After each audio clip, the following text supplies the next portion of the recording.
Olá, discentes! Aqui é o professor Marlon Pestana e hoje nós vamos para mais uma aula sobre o encontro cultural, sobre a violenta invasão portuguesa, o que significa isso e como que nós vamos abordar nas dinâmicas de história da cultura indígena dentro da disciplina. Em primeiro lugar, vocês têm que ter uma noção clara de como que se deu esse processo de contato cultural. Até mesmo porque a história indígena, a história brasileira, ela tem mais de 12 mil anos, com toda certeza. Então era uma história consolidada, grupos que já ocupavam, inclusive com uma diversidade aí de mais de 5 mil etnias em todo o Brasil, segundo o Nieman Daju, e provavelmente bem mais do que 10 milhões de pessoas ocupando o território que hoje nós conhecemos como Brasil, quando deram à costa brasileira um grupo de pequenas caravelas, pequenos portugueses que estavam perdidos em alto mar, segundo Van Hagen, na história do Brasil. E aí nós vamos dar uma olhada nas fontes oficiais e como que essa invasão se deu, como depois apropriada como projeto político colonizatório.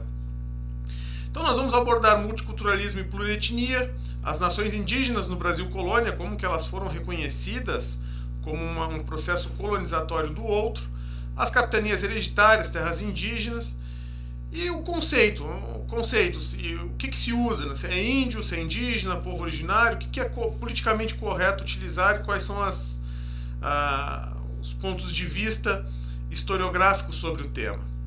E aí eu vou deixar bem claro que o texto base que eu uso é O Índio e a Civilização, de Darcy Ribeiro, é um texto básico que eu sempre uso. Na verdade, Darcy Ribeiro é um grande teórico brasileiro e é através da leitura da obra dele que é possível compreender as origens e matrizes culturais, a nossa ancestralidade ameríndia, afro-ameríndia. Inclusive naquele livro O Povo Brasileiro vai retratar muito bem sobre esse processo o conceito de civilização enquanto colonizar o outro. Então, no primeiro momento, pessoal, nós temos ali de 1500 a 1534 o que nós vamos considerar ali um evento histórico, um fato histórico. Isso se dá devido à expansão marítima, o avanço da Península Ibérica sobre o mar, sobre o Oceano Atlântico, em busca de especiarias e em busca de metais nobres. O que esse povo queria, na verdade?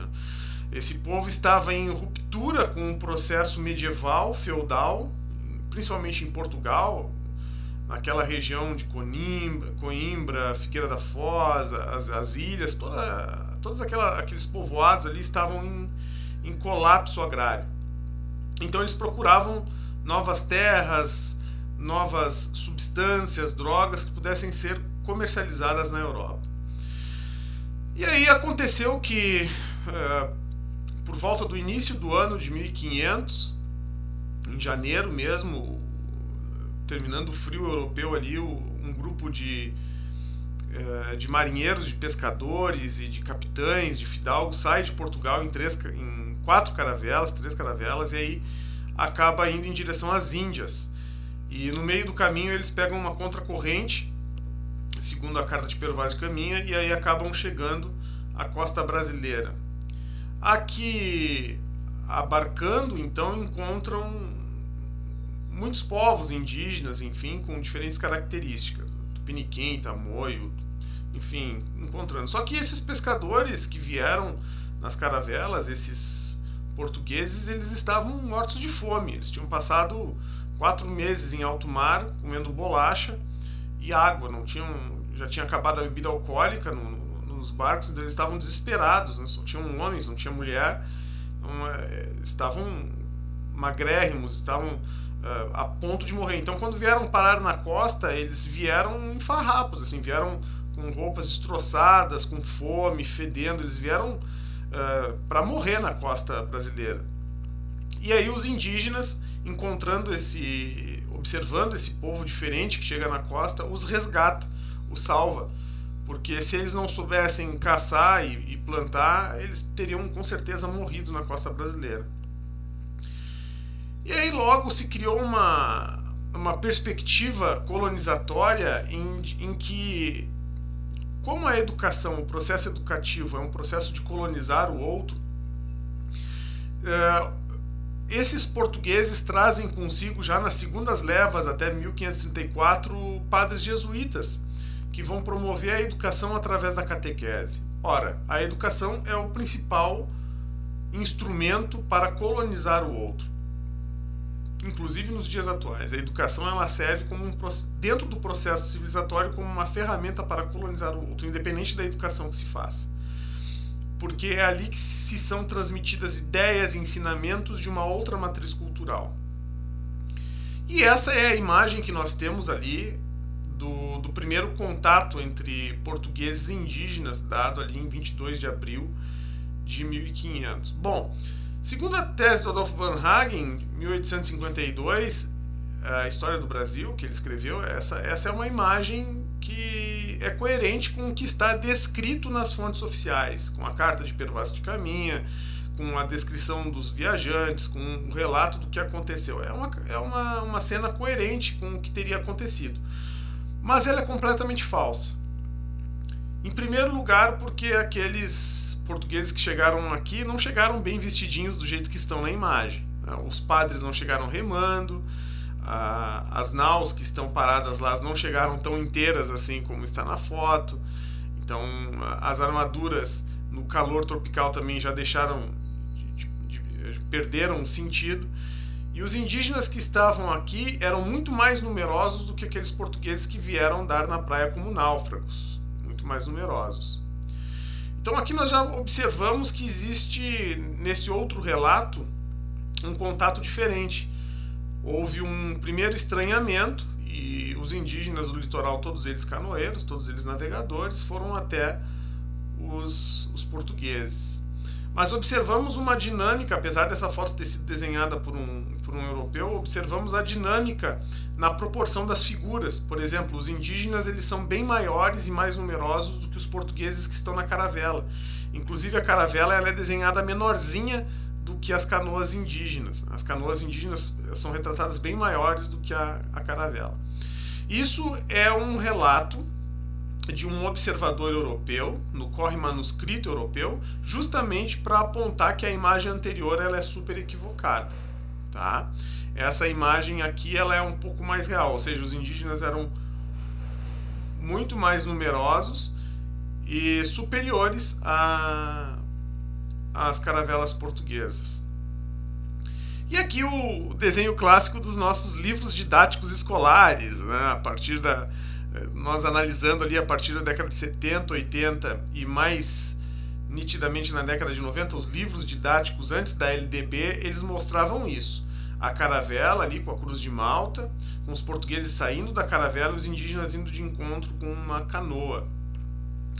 Então esse é o primeiro, digamos, retrato que a educação brasileira, na época pré-LDB, queria mostrar sobre o contato cultural de 1500, ou seja, um equilíbrio entre ambas as partes, o que também é bastante equivocado. Não foi isso que aconteceu. O que aconteceu foi uma invasão portuguesa, que se tornou uma invasão portuguesa após esse desastre das rotas marítimas na ida para as Índias. Então daí já deriva o termo índio. Quando os portugueses chegaram aqui, eles imaginavam que estavam chegando nas Índias Orientais.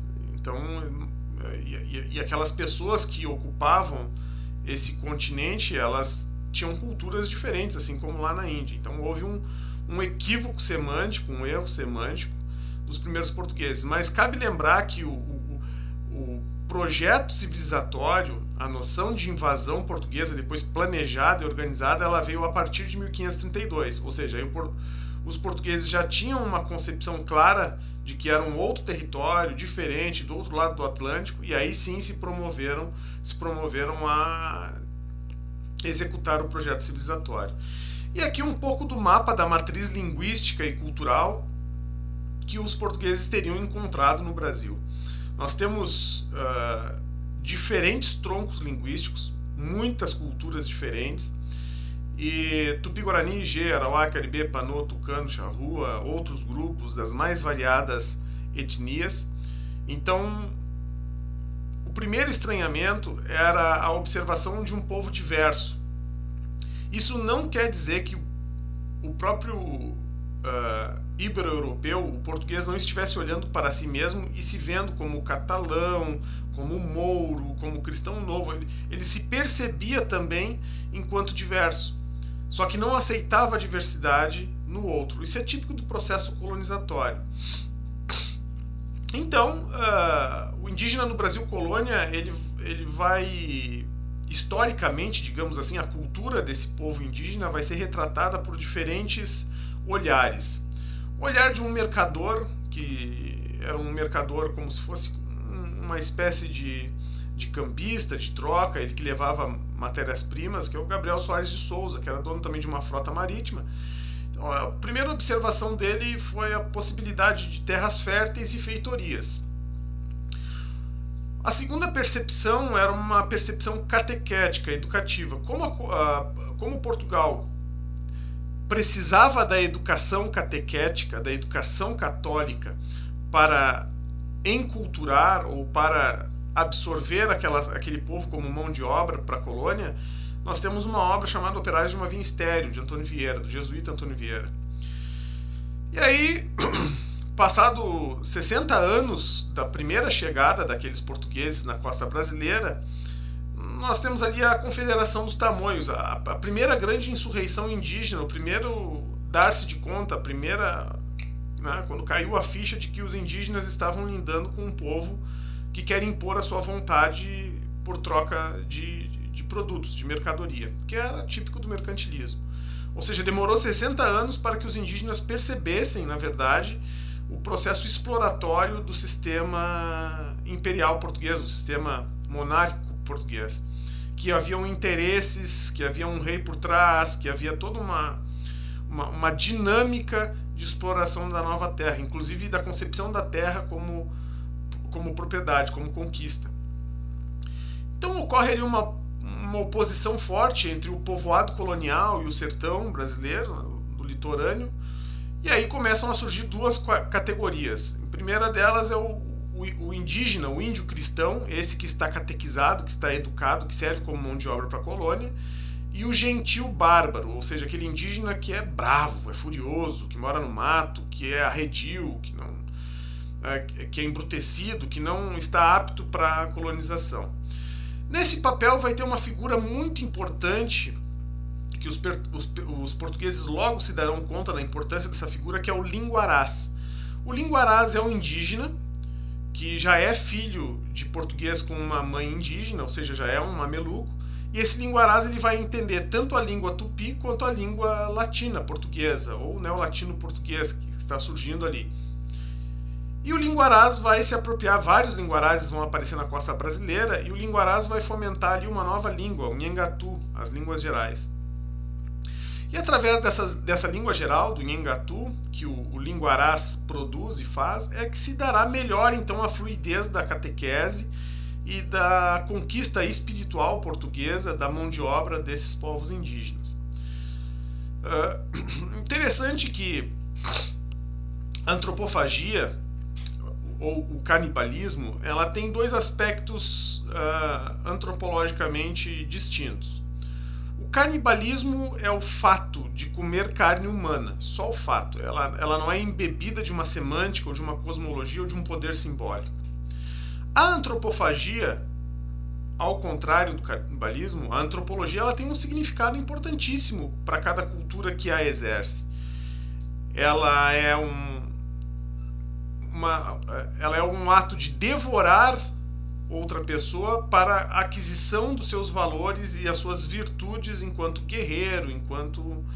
Então, a antropofagia praticada pelos grupos tupi aqui no litoral brasileiro, ela foi vista pelos padres jesuítas e pelos outros como uma barbárie, como um processo de barbárie. Ora, a antropofagia era um processo importantíssimo na concepção da sua identidade cultural nesse momento. Diferente dos tupi, os tamoio ou os grupos G, os grupos de outra matriz cultural, eles não praticavam antropofagia, mas por outro lado praticavam outras formas de heresia, ou seja, digamos assim, as formas de casamento diferenciadas da Igreja Católica, como por exemplo ali a não monogamia ou a poligamia, que eram uma ameaça àquele sistema, àquela estrutura que Portugal estava tentando educar, entre aspas, ao civilizar esse povo gentil. Então, por mais que a antropofagia seja escandalosa dentro dos quadros da Inquisição herege portuguesa, outros grupos, como os tapuias, que não promoviam a antropofagia, mas promoviam, por exemplo, a poligamia e outros costumes que eram contrários ou aversos à questão católica, elas também vinham de encontro a esse processo de heresia. Eu me refiro muito à obra do Ronaldo Vainfas, que nós vamos estudar, A Heresia dos Índios, que vai tratar justamente sobre as diferentes formas de enfrentamento enquanto resistência à cultura portuguesa aqui nas Américas, aqui na América do Sul, enfim, na costa atlântica. E aí o que se dá, em princípio, nesse encontro cultural, o que é mais dinâmico é a troca simbólica, a troca entre as estruturas. Isso se tradicionalmente chamou na história ou na historiografia como escambo. Essa troca, esse escambo, ele é baseado no interesse de conhecer o outro, no interesse da alteridade enquanto trocas simbólicas. Me refiro muito a uma obra da Maria Celestino de Almeida e da própria Cristina Pompa, né, a religião como tradução, como que se traduzem as diferentes coisas, os objetos, a tecnologia, os rituais, e não pensam que foi de um lado só. Os portugueses também caíram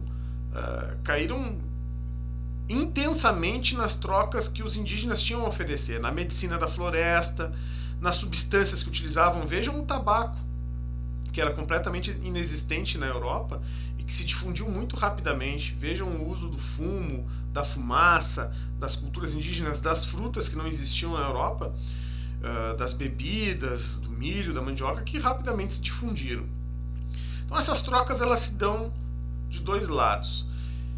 E a feitoria vai ser o espaço ali, o locus social predileto para se promover essa troca, esse diálogo, porque foi só através do interesse de ambos os lados que o escambo pôde ser feito.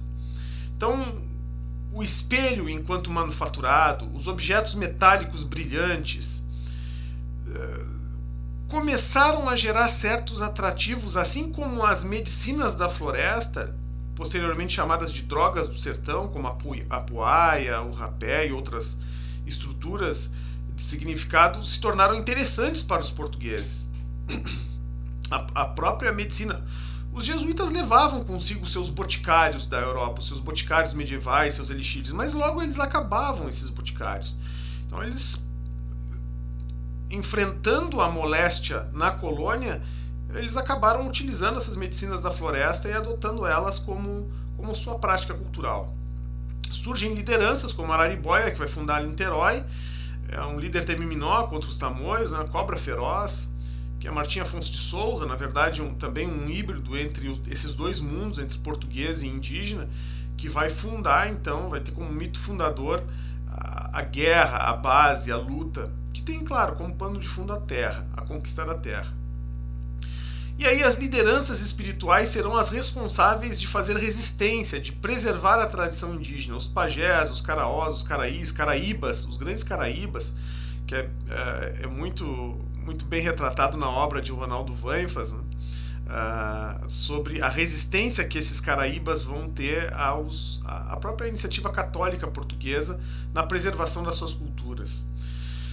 Surgem categorias étnicas distintas que são fruto desse encontro. Então é um terceiro estágio, ou seja, um surgimento dessas categorias étnicas, uma etnogênese, digamos assim, como o carioca, o cariacica, o caipira, que surgem desse choque cultural entre os indígenas e os portugueses. O carioca é um exemplo disso. O carioca é filho de português de mãe indígena, ou filho de pai indígena com mãe portuguesa, posteriormente na colonização. Então ocorre ali o que, claro, isso é uma escolha teórica, mas que me chama mais atenção, e é o que eu utilizo bastante, é uma mediação cultural. Mediação cultural que foi feita pelo Linguarás, que foi feita pelo Caraíba e pelo padre jesuíta. Essa mediação cultural foi pacífica, foi tranquila? Claro que não. Ela foi violenta, ela é fruto de uma invasão cultural. Porém, ela foi importante na dinâmica e na construção dessas etnias, que logo depois vocês vão ver que é a construção do povo brasileiro. Então, por volta de 1555, Martim Afonso, o Araribóia, ele funda então a Niterói, ali, se torna um grande líder carioca, e um líder na capitania do Espírito Santo também. Ele vai do Rio de Janeiro ao Espírito Santo, ele vai formar todo um território de atracação das naus portuguesas e ele será o grande líder. O que isso está nos dizendo? Primeiro lugar, os cavaleiros medievais portugueses que aqui chegavam, eles perceberam a importância de aliciar as lideranças indígenas ao seu proveito. Então havia uma compreensão muito clara de que, diferente da Espanha, da colonização espanhola entre os incas e astecas, onde lá havia realmente um estado antigo, um rei asteca, aqui haviam lideranças indígenas, que nem sempre eram uma para um povo todo. Muitas vezes eram grandes cacicados, tribos, enfim, com várias lideranças. Então os portugueses logo se deram de conta que o aliciamento dessas lideranças faziam com que os indígenas todos se entrassem num processo subalterno a essas lideranças e por si só ao rei de Portugal, se tornando súditos de Portugal. E aqui essa imagem é uma imagem muito típica de época, onde Martim Afonso, que é um indígena, é retratado como um conde. Na verdade, ele foi um grande marquês, depois conde, depois praticamente ele estava em caminho ao vice-reinado. Então, claro que Portugal não conseguiu fazer isso porque na costa brasileira haviam várias lideranças. Então ele recebia as notas nobiliárquicas da coroa portuguesa, recebia aquele papel, aquela documentação, e através da manipulação do ego dessas lideranças indígenas, na consolidação do diálogo com as lideranças indígenas, ou seja, no aliciamento mesmo, Portugal conseguia ter acesso às populações. E isso se fazia em troca de presentes. Então Araribóia não se tornou um nobre português por acaso. Ele aceitou isso porque ele recebia muitos presentes de Portugal. Roupas, colares, armas, facas, enfim. Aqui vale dizer que dentro dessa tecnologia o pessoal sempre pergunta qual que era, dentro da economia de escambo, o que era mais importante, qual era a ferramenta mais importante que os indígenas...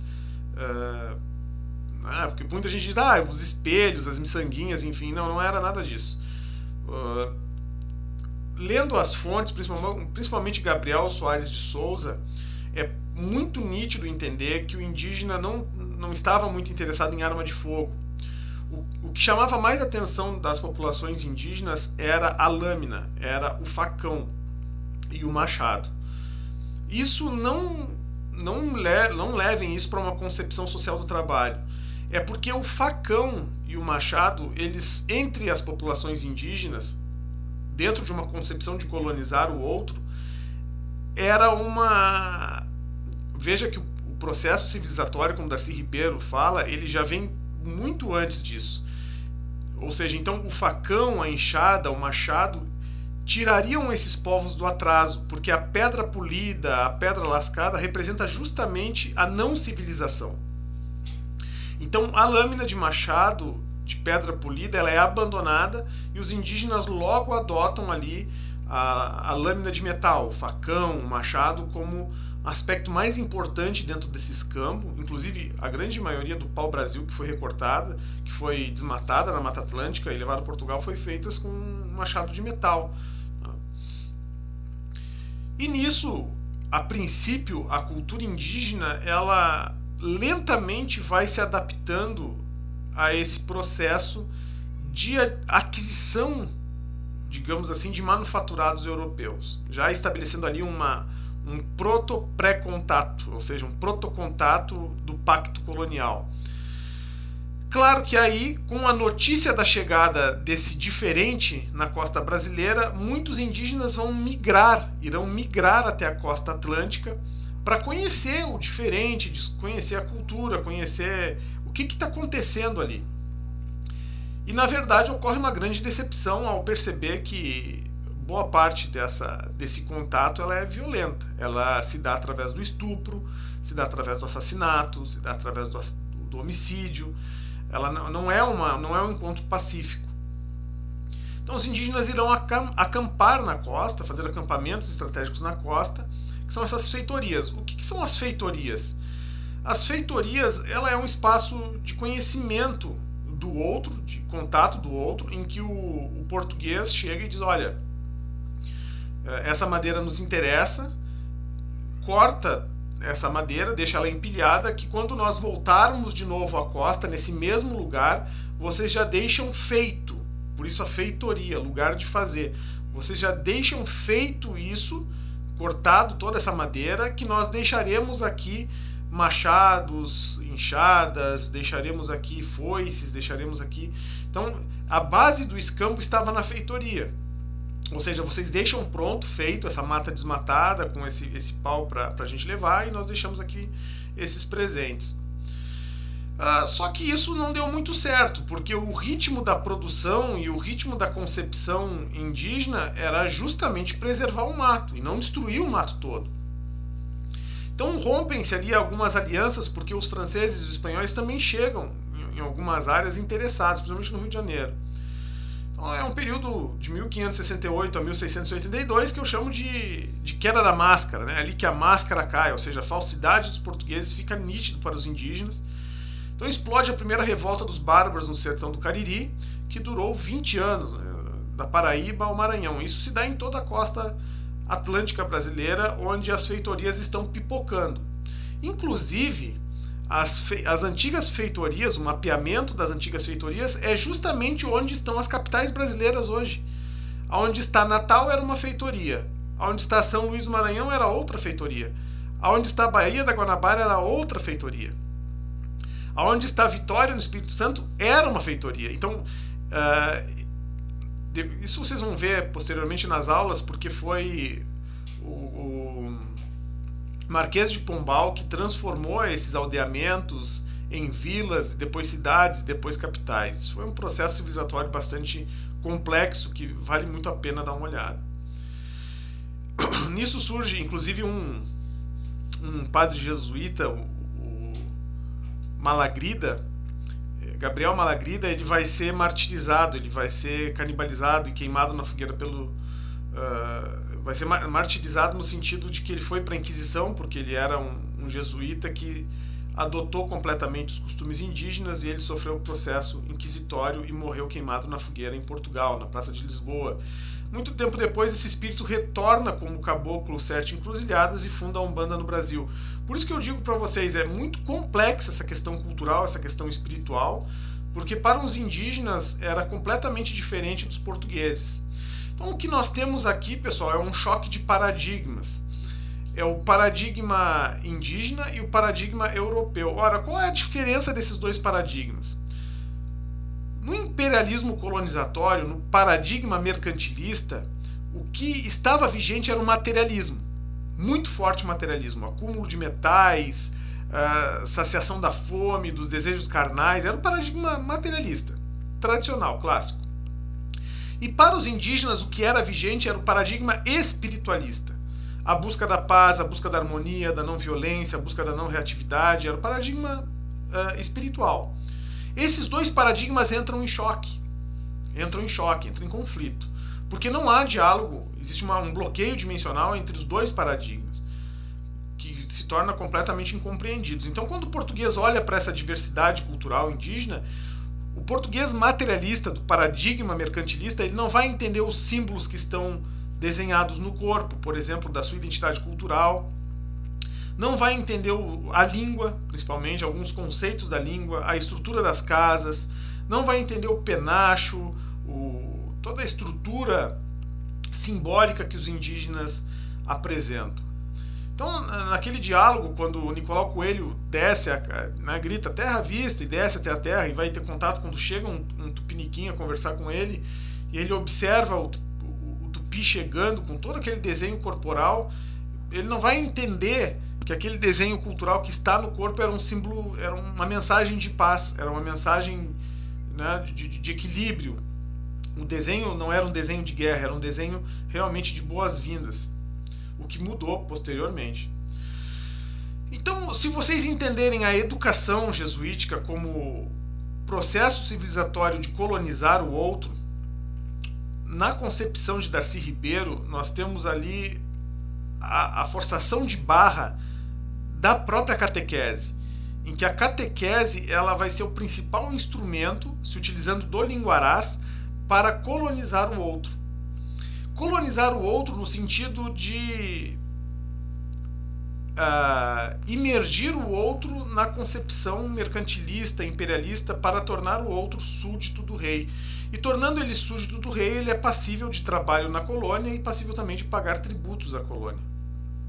Aqui nessa ilustração é muito bacana, porque vocês vão ver no canto inferior direito ali uma nhanhetá, uma panela indígena, uma vasilha indígena, e no outro lado vocês veem uma vasilha europeia, já com gargalo, enfim, o sininho. Então aqui é um choque de culturas. Nessa imagem vocês conseguem ver o choque de culturas nitidamente. A vasilha cerâmica indígena, da tradição tupi-guarani, e a vasilha cerâmica europeia. Então é o confronto das duas culturas. De um lado, o indígena com a sua cultura, e de outro lado, parece até um baú antigo ali, o altar, enfim, dentro de uma casa indígena, tradicionalmente indígena. E aí ocorre a grande dispersão. Lembra que eu falei para vocês que no início as populações indígenas têm uma aproximação do litoral atlântico para conhecer, para ver o que está acontecendo com a chegada dos portugueses, mas logo após, no século XIX, após todos esses conflitos, ocorre uma dispersão. Essas populações indígenas se interiorizam, elas fogem do litoral. Por que isso? Porque já conseguem entender o reinado português como um oba-oba. O que é o oba-oba? O que é o eu, né? A palavra eu tupiniquim, né? O eu oba-oba é a festa. O português vem para a costa brasileira para estuprar a mulher indígena como festa. Ele sai de Portugal, faz toda aquela viagem porque ele quer o bacanal, ele quer a suruba. Eu estou falando bacanal e suruba que são palavras indígenas. Ele quer a farra, ele quer estuprar, ele quer matar, ele quer sangrar, ele quer fazer parte da violência do encontro. E aí os indígenas, vendo o horror da violência que aquilo despertou, acabam avançando para o sertão, retornando para o sertão. Não entendam mal o que eu estou dizendo. Não entendam mal no sentido de compreender errado. Essa maldade, ela surge do português, não do indígena. O português, dentro da sua liberdade cosmológica de ver e entender o mundo, para ele a harmonia da união de natureza, ser humano, enfim, era algo dado, era algo normal. A Terra é o seu ambiente, a natureza é o seu ambiente que promoveu a segurança alimentar para os seus antepassados. Então, preservar a natureza era preservar a sua casa, ou seja, se a natureza fomentou a vida e promoveu a vida dos seus ancestrais, por que não cuidar da natureza agora? E aí o indígena, observando que o português era um grande desmatador de florestas, era um grande estuprador das suas filhas, das suas irmãs, dos seus irmãos, era um assassino dos seus inimigos, inclusive isso, percebendo o português enquanto assassino dos seus inimigos, mostra que não havia nada de significado naquela matança. E decepcionados com essa ausência de sentido na violência portuguesa, que não conseguiam compreender, porque era uma violência por violência, acabavam se afastando do litoral. E aí começa já, no final do século XVI e no século XVII, a descoberta do ouro nas Minas Gerais. E é justamente esse português, que é esse híbrido entre a mãe tupi e o pai europeu, ou vice-versa, enfim, que vai surgir o mameluco. O mameluco como um indivíduo de dois mundos. O mameluco era aquele filho de tupi que veste o gibão, que usa arco e flecha, mas veste o gibão para proteger das flechas, que usa zarabatana, mas fuma o cachimbo indígena, não usa o penacho, o cocar, mas usa aquele chapéu batido na testa e usa o facão. É aquele que vai ter dubiedade de transição. Ele vai conseguir se articular entre os dois mundos, entre o mundo indígena e o mundo português. Basta ver a ação do Anhanguera, do Raposo Tavares, na invasão, no contato cultural com os goiáses, né, com os goitacazes, que ele vai acender uma pira ali, uma vasilha indígena com cachaça, ele bota fogo, os indígenas, né, se vislumbram com a água pegando fogo, mas era cachaça, ou seja, eram artifícios, tanto é que ele é conhecido como o demônio dentado, o grande demônio velho, né, Anhanguera. Então há esse princípio de violência simbólica, onde esses bandeirantes vão avançar contra as populações indígenas, utilizando-se daí já não tanto a violência física, mas sim a violência simbólica, mostrando que, olha como as nossas culturas manipulam bem o sobrenatural, vocês devem nos temer porque nós dominamos o sobrenatural. Isso vai acontecer com os santos do Pauoco nas missões jesuíticas, ou melhor, nas missões guaraníticas aqui do Rio Grande do Sul, quando os portugueses vão fazer santos de madeira articulados, com os braços articulados, para assustar os indígenas, para mostrar, olha como eles se mexem, ou seja, o domínio sobre o sobrenatural era uma forma de conquista. Aí eu sugiro muito que vocês leiam um livro do Antônio Ruiz de Montoya, A Conquista Espiritual, que é fabuloso, gente. É sobre a migração desses povos do Guairá até as missões guaraníticas aqui no Rio Grande do Sul. Interessantíssimo mostrar como que esse domínio do sobrenatural era uma arma colonizatória contra o indígena. Então, tanto os portugueses, os jesuítas, os padres, eles se utilizavam desse monopólio do sobrenatural, do domínio sobrenatural, para conquistar espiritualmente esses povos. E uma vez estando conquistados espiritualmente esses povos, eles se tornam súditos da coroa e submissos.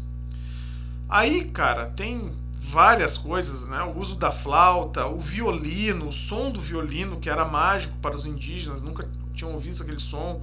Então, ou seja, a manipulação do sobrenatural foi um importante processo para escravizar, para monopolizar o sobrenatural e para transformar esses indivíduos, essas famílias indígenas, em súditas do rei. E aí, claro, o que acontece na violência da conquista é justamente perceber o outro enquanto... Essa falácia, né, de que a igreja não reconhecia eles como pessoas, como seres humanos. Olhando bem as fontes históricas, principalmente lendo a carta de Pero Vaz e olhando a cosmologia da coisa, dá para se chegar a uma certa conclusão. A Europa sabia que esses povos indígenas eram seres humanos, sabiam que esses povos indígenas eram pessoas. Né, eu sei que foi só um pouco posterior que a bula papal disse, não, os povos indígenas têm alma, os africanos têm alma. Eu sei que foi um pouco posterior, mas é lógico, se os portugueses estavam cooptando o domínio do sobrenatural para conquistar esses povos, para invadir culturalmente esses povos e torná-los súditos, havia um interesse muito claro em transformar essa mão de obra indígena para a colônia, em cooptar essa mão de obra indígena para a colônia. Então o aliciamento das lideranças pelos portugueses foi fundamental na civilização, entre aspas, do povo indígena. Porque civilizar é colonizar o outro. Então isso já é uma violência, segundo Darcy Ribeiro. Quando tu avança sobre o outro com a intenção de educá-lo, isso, inclusive nos dias de hoje, quando nós avançamos, ou qualquer pessoa que seja avança sobre o outro com a ideia de educá-lo, está na mínima lógica do avanço imperialista, querendo escravizá-lo. E aí, claro, aqui vocês observem bem a noção do que naquele século XVI vai começar a surgir indivíduos híbridos, indivíduos mestiços e mulheres também mestiças que vão interagir nos dois mundos. Aqui é a imagem de um linguarás, vocês vejam que como colar, né, ali como colar, no peito dele ele tem uma lâmina, uma faca, no braço segura uma jaguatirica e no outro o arco e flecha, as mulheres coletando frutos. E essa foto, se vocês observarem bem o desenho, ali é uma araucária angustifolia, bem aqui na frente é um pinheiro. Então essa imagem já é um pouco mais para o sul do Brasil. Eu acredito que seja mais Paranaguá ali, uma região mais Paranaguá. Mas são imagens soltas no tempo, que cada um que cria uma legenda cria um sentido simbólico para a imagem. Mas cabe a nós reinterpretá-la no sentido amplo da coisa. Então essa lâmina pendurada no pescoço, a flecha atrás, já é uma concepção do fruto dessas trocas e dessa mediação cultural. E a antropofagia, ela acaba caindo no gosto brasileiro, claro que agora não comendo mais carne humana, porque se tornou o principal foco dos inquisidores na perseguição dos hereges. Vejam que os hereges aqui são os pajés, os hereges aqui são as lideranças espirituais. Então veja, a Igreja Católica já percebeu, inclusive no pajé, alguém que tem domínio no sobrenatural. Então os padres queriam esse monopólio do domínio sobre o sobrenatural. Então, ou seja, acabar com a antropofagia, mostrar que isso é errado, que isso é uma heresia, que isso é pecado, enfim, fazia parte do processo colonizatório, de colonizar o outro. Mas não quer dizer que o brasileiro, o povo brasileiro na sua matriz mestiça, tenha deixado de ser antropofágico. Inclusive, tudo o que cai dentro do território brasileiro, enquanto teoria, metodologia, textos, tecnologia, tudo que cai vira gambiarra. Porque o brasileiro tem essa capacidade impressionante de digerir tudo e qualquer tecnologia que cai no Brasil, de antropofagizar tudo o que chega até os nossos locos sociais. Aqui uma paulada, né, com um tacape, uma paulada, né, o inimigo ali sendo nas vésperas da sua antropofagização, nas vésperas do seu processo. As mulheres na gritaria, na choradeira, elas fazem aquele processo de alarido, né, uma grande choradeira em despedida do corpo e na emancipação da alma. Então os guerreiros ali, eles acabam segurando o indivíduo, ele acaba sendo morto pelo tacape, um paulaço na nuca, e aí ele é desmembrado e a sua carne toda comida, toda devorada. Mas não se está devorando ali apenas a carne, se está devorando ali os seus atributos virtuais, de virtude, como a coragem, como a capacidade de aguentar a dor, enfim. Existe nesse processo, Florestan Fernandes vai falar muito sobre na organização social da guerra, nessa reorganização cultural, nós temos ali não só TV e Randstaden como mensageiros dessa reorganização cultural. O que eles estão vendo nos seus filtros culturais, como Randstaden descreve na sua obra, já é fruto do impacto colonial, já é fruto do processo civilizatório, já é fruto dessa mediação cultural. Então ele não seria apto ao trabalho, até mesmo porque o trabalho é uma concepção mercantilista. Então ele é um canibal adepto à dança e à beberagem. Então Randstaden já está percebendo a civilização em si e a não civilização no outro. Ocorre o que o João Manuel Monteiro vai muito bem pontuar, um grande intelectual da história da cultura indígena. O João Manuel Monteiro vai pontuar sobre como que essas pessoas, como esses indígenas não civilizados vão se tornar os negros da terra, os escravizados indígenas, que se torna um paradoxo sem fim. Então há ali uma coisa que é inexorável, que está já na obra de Antônio Vieira, Trabalhadores de uma Vinha Estéril, em que existem dois tipos de indígenas: aqueles que não querem trabalhar e aqueles que são bravos, furiosos e que são fortes e podem trabalhar. Então esses são escravizados. E aquele indígena dócil, aquele indígena civilizado, pacificado, ele é passível de ser cristão, mas ele não é apto ao trabalho. Então esse paradoxo sem fim, como João Manuel Monteiro vai nos falar, é o que vai promover a grande matança dos indígenas no século XVIII, com as minerações de ouro, com o ciclo do ouro. Por quê? Porque precisando de mão de obra bruta para trabalho, é justamente no gentil, no bárbaro, no indígena bravo, que o português vai encontrar alguém para ser escravizado. E aquele indígena que é pacificado, que é cristianizado, que passa pelo processo de civilização, que se torna civilizado, ele vai se tornar um súdito do rei e, na verdade, um grande cooptador dentro do aldeamento do litoral português, também de mão de obra vai indicar, vai dar ó, lá mora o nosso inimigo, que é um indígena bravo, bravio, enfim. E aí ele vai ser o grande dedo duro, vai entregar os que eram seus inimigos, na verdade. Isso é bastante doloroso de entender, de compreender, porque isso não é algo só do Brasil. Isso é algo que aconteceu na Austrália, no continente africano, nas suas mais variadas matrizes. Então, o inimigo do meu inimigo é meu amigo. Então, essa grande concepção, ela vai ser muito utilizada aqui nos aldeamentos portugueses da costa atlântica. O inimigo do meu inimigo é meu inimigo. E o português sabia disso. Então, o português perguntava para o indígena aldeado, ou seja, já dentro da catequese, daquela educação portuguesa, já em processo de civilização, quem é o teu inimigo? Meu inimigo é tal grupo que mora lá naquela... O português pegava essas diretrizes e o escravizava. Isso, claro, dentro da nossa dinâmica de compreensão, isso vem das fontes tradicionais do que descreviam os comerciantes da época, né? Gabriel Soares de Souza, principalmente. Teve outro que, Fernão Cardim, que foi um inquisidor também da sede de Salvador, Fernão Cardim, que era também um canibal, que era um híbrido, um mameluco.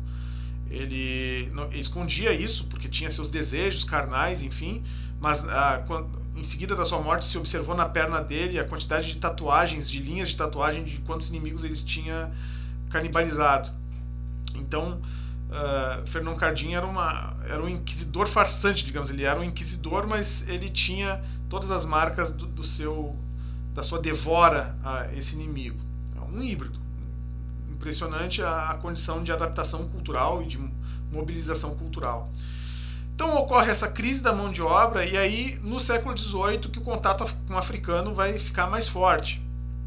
Ocorrem, lógico, as identidades em confronto e espiritualidades afim. Então, por mais que os indígenas e os africanos tenham identidades distintas, eles têm espiritualidades afim. Então, o terreiro se torna o palco desse encontro. A palavra terreiro ou terreiro, ela é muito típica da samambaia, da dança da cobra coral, da dança da espiritualidade indígena no Brasil.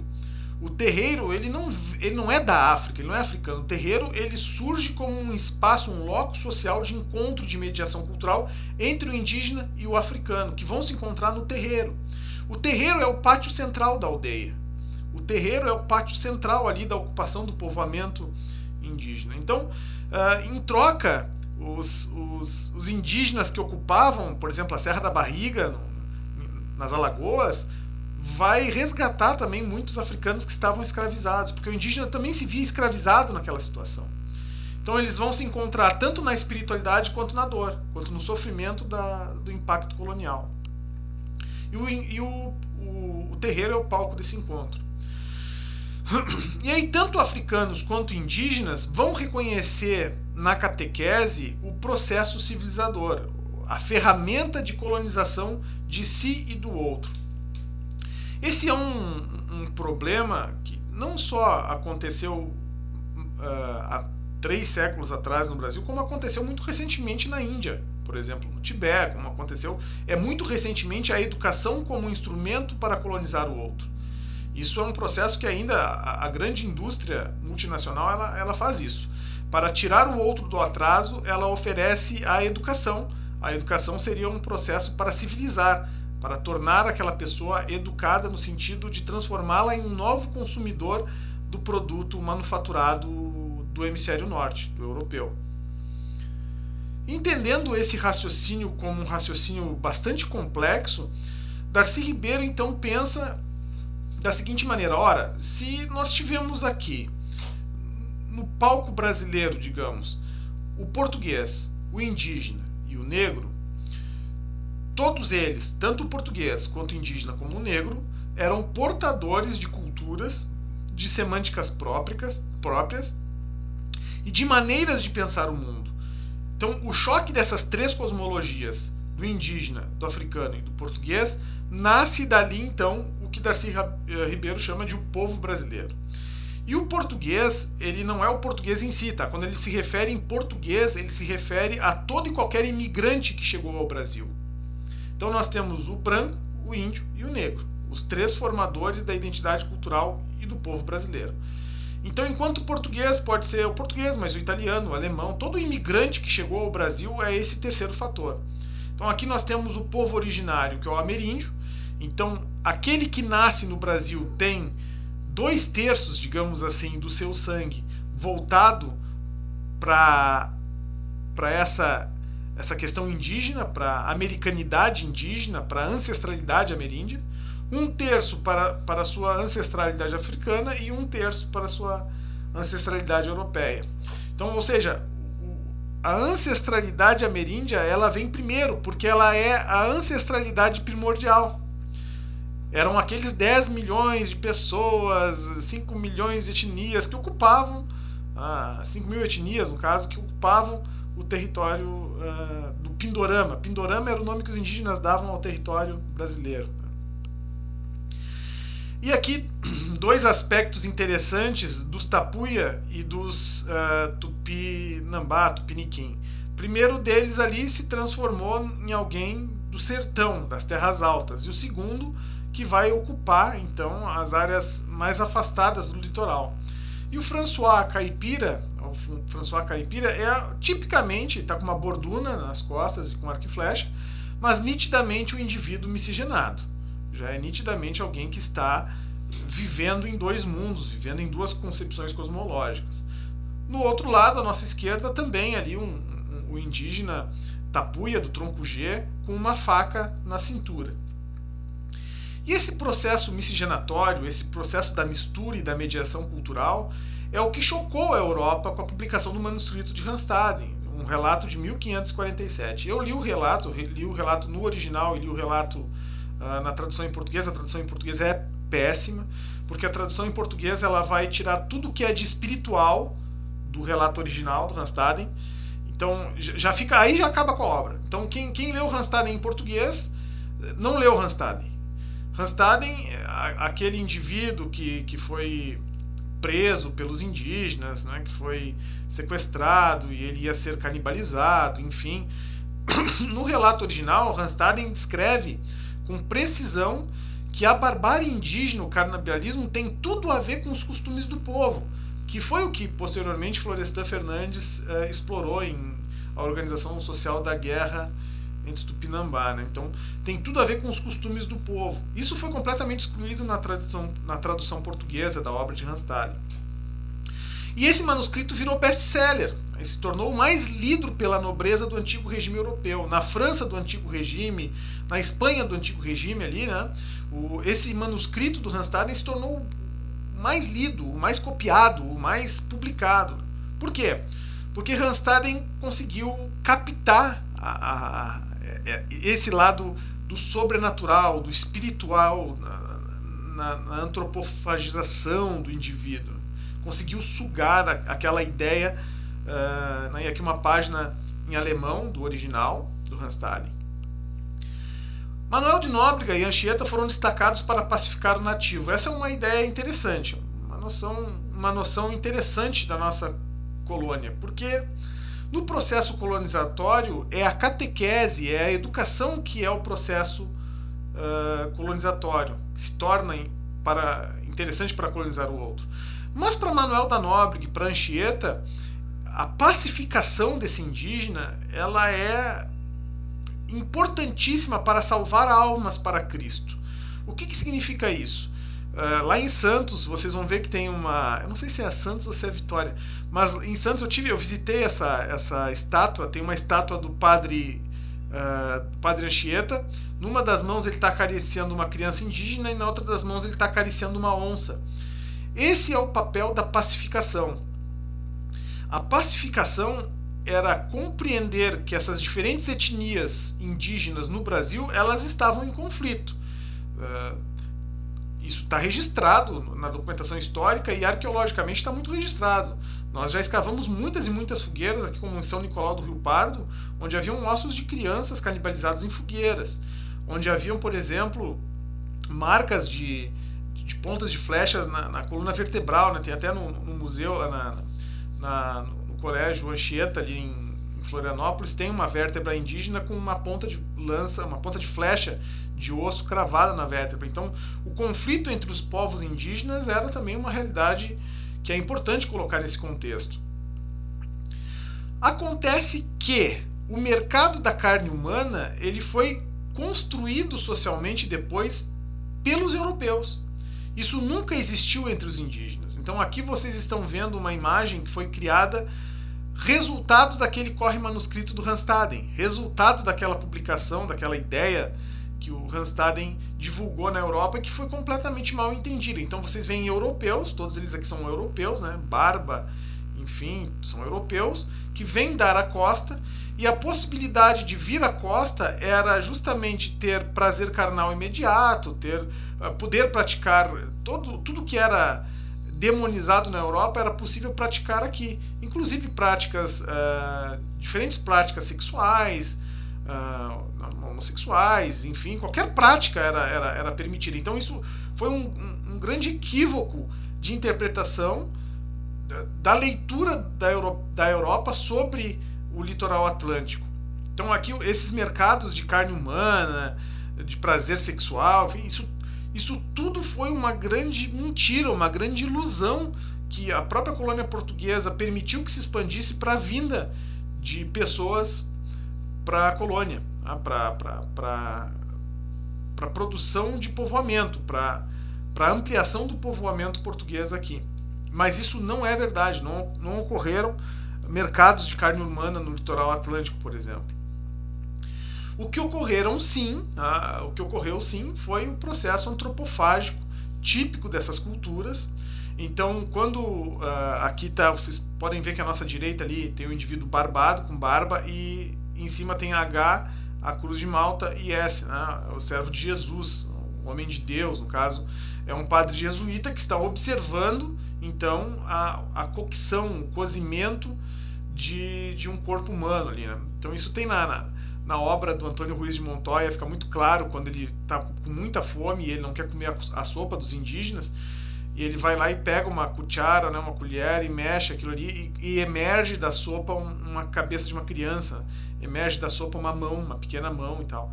Ele se sente horrorizado com aquilo, com aquele processo barbário, mas ele não vê outra saída a não ser seguir junto com aquele povo para civilizá-lo na redução guaranítica. É uma passagem muito interessante do livro A Conquista Espiritual, onde a canoa de alguns indígenas vira no rio, né, no rio Paraguai, e as sucuris, o rio estava cheio de sucuris, e as sucuris devoram, né, várias sucuris devoram os corpos, apertam e engolem por inteiro.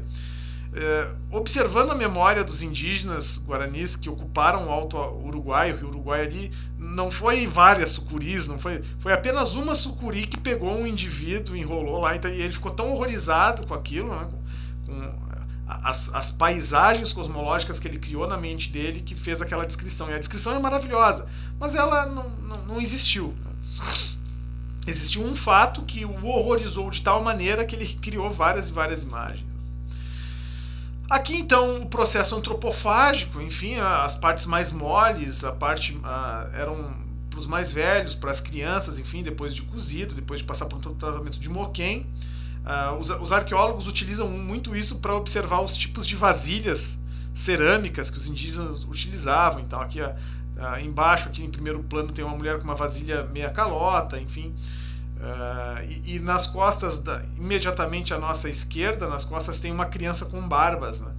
Já mostrando ali que é um indivíduo híbrido, que é um indivíduo filho de um branco. Então, Cristina Pompa e Maria Celestino de Almeida, elas vão trazer essa noção de tradução, de como que se traduz o outro dentro desse processo civilizatório. O linguarás, no fomento da Nhengatu, da língua geral, a tradição como cultura, vai conseguir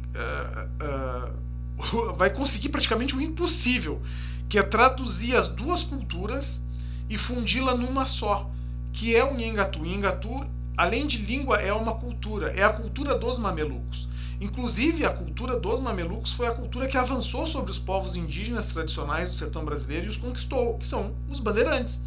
Os bandeirantes, as entradas e as bandeiras, nada mais são do que aquele povo mestiço, miscigenado, cooptado a serviço da colônia, para conquistar mais súditos. E aí os indígenas vão contra o monopólio do uso de terra, da moeda. Os bandeirantes vão promover essas entradas reais e o extermínio oficial em nome da coroa portuguesa, isso está muito claro. Nós temos ali uma primeira revolta, né, a revolta de Filipe dos Santos, a revolta das Minas Gerais, a exclusão do indígena do ciclo produtivo, porque aí Filipe dos Santos vai começar a perceber que por volta de 1720, vocês vejam que não é um tempo longo, nós temos de 1562 a 1720 praticamente 150, 180 anos de compreensão da estrutura cultural do outro. E aí o próprio Filipe dos Santos vai dizer, olha, chega de mandar negros da terra, indígenas para cá, porque não tem condições de ampliação do ciclo produtivo. Nós precisamos ampliar nossa mão de obra escravista vinda da África. Então chegam mais africanos e o indígena ele é excluído do processo produtivo. Isso causa um desânimo, assim, um desespero de ambas as partes, porque à medida que o indígena é excluído do modo da produção de ouro nas Minas Gerais, ele é caçado, ele é predado. Aí sim que ele vira alvo de estupro, de assassinato, o uso de indígena para praticar a caça, por exemplo, né, que os europeus vão lá caçar indígenas, enfim, um estorvo para a colonização. Isso foi um drama do processo colonizatório. E surgem as primeiras imagens acéfalas do indígena, o indígena como incapaz a produzir, enfim. E é claro, gente, entendam isso como modos de resistência. O indígena nada mais está fazendo do que praticar a resistência contra o modo de produção paradigmático europeu. Não é aquilo ali a brisa dele, ele não está interessado naquele modo de produção. E ele vai se afastar completamente daquilo. Então, não se predispondo ao trabalho mercantilista, ao trabalho capitalista, o indígena se torna então perseguido inexoravelmente pela colônia, sendo exterminado, inclusive, porque ele não tem fé, não tem rei, não tem lei, então ele vai ter que ser exterminado e eliminado do território. Essa triste realidade será reflexo nas posteriores guerras, então, e na política indigenista do século XIX. Ou seja, essa guerra, entre aspas, essa guerra santa, apesar de não haver um nome, mas a guerra contra os hereges, que a Igreja Católica vai promover no antigo regime, o antigo regime eu posso reconhecer aqui na colônia Brasil como antes da chegada da família real em 1808 e 1810. Tá? Então, antes da família real em 1808, da família imperial portuguesa no Brasil, nós temos ali um regime monárquico imperial, colonialista, imperialista de produção e altamente escravocrata. Então o indígena vai reagir e vai lutar contra esses portugueses, contra os colonizadores. Quem é que o indígena vai matar no campo de batalha? Essa é uma pergunta. É o escravo africano, é o escravizado africano, que também deriva de muitas etnias. Então, ou seja, o escravizado, porque ele deriva de muitas etnias, ele vai entrar em choque cultural com o indígena nas guerras do interior do sertão, principalmente nas guerras na busca pelas drogas do sertão, porque o próprio português, ao subir o rio Paraguai, a subir os rios mais importantes, Tietê, enfim, até chegar em Cuiabá, o rio Cuiabá, vai encontrar no sertão uma outra espécie de ouro, tá? Não um ouro específico, mas uma coisa que vale muito na Europa, que são as drogas do sertão. E o indígena vai resistir a essa violência, invasão cultural, o título da nossa aula, essa violenta invasão cultural, flechando, lutando até a morte contra os escravizados que estão na frente de batalha, que também são cooptados pelos portugueses.